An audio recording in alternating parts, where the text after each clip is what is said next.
Hello everyone, in this video I am going to explain the shortest job first, also known as SGF or CPU scheduling algorithm.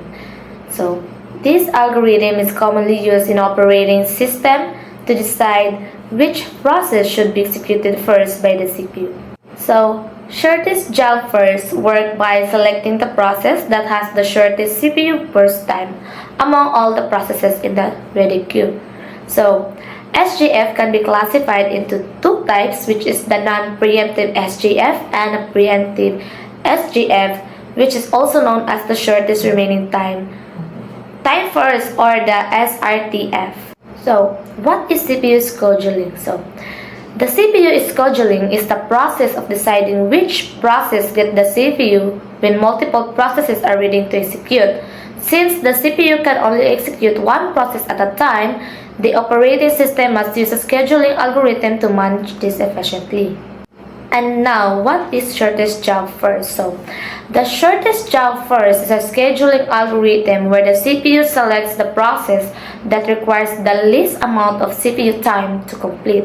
So, this CPU time is called the burst time. So, the main goal of the shortest job first is to reduce the average waiting time of processes by executing shorter job first. As what I said earlier, the shortest job first have two classified types, which is the non-preemptive SGF and the preemptive SGF. So first, let us discuss the non-preemptive shortest job first. So in non-preemptive SGF, once a process starts executing, it continues until it finishes. So even if another process arrives with a shorter burst time, the CPU will not interrupt the currently running process, and the CPU will only choose the next process after the current one completes its executions. Now I am giving you an example of a non-preemptive SGF. So let us consider an example with three processes, which is a P1, P2, and P3.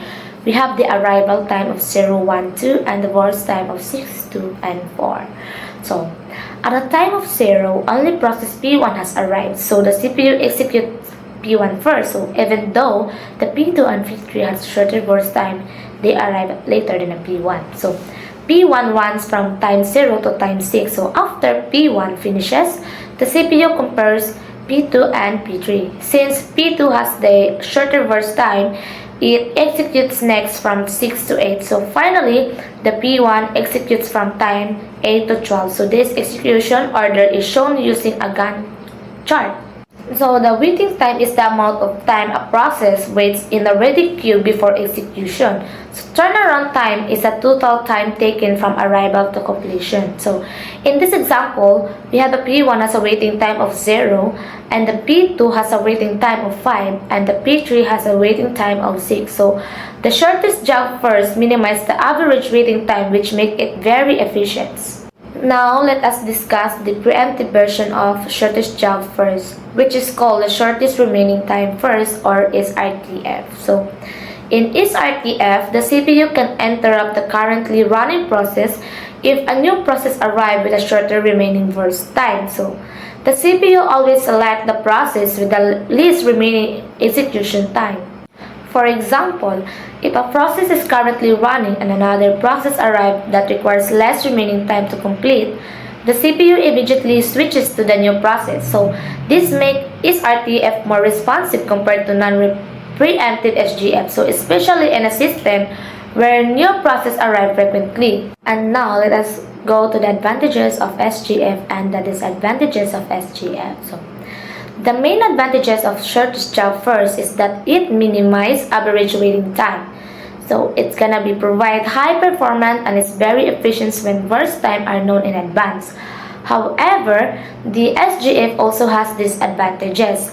It will longer the process may suffer from starvation because short processes keep getting executed first. So another limitation is that burst time must be known or predicted, which is not always possible. And now before I'm gonna summarize the shortest job first, we have to look to, as a student, I'm gonna ask when is the shortest job first is used.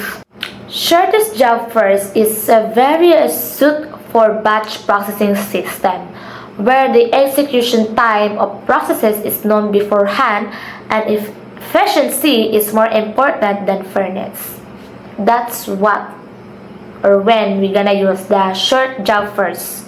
So to summarize the shortest job first, it is about the scheduling algorithm that select the process with the shortest burst time. So it can be implemented as a non-preemptive SGF or the preemptive SGS that also called the SRTF. While it offers excellent performance, it may cause starvation for longer processes. And that's all. Thank you.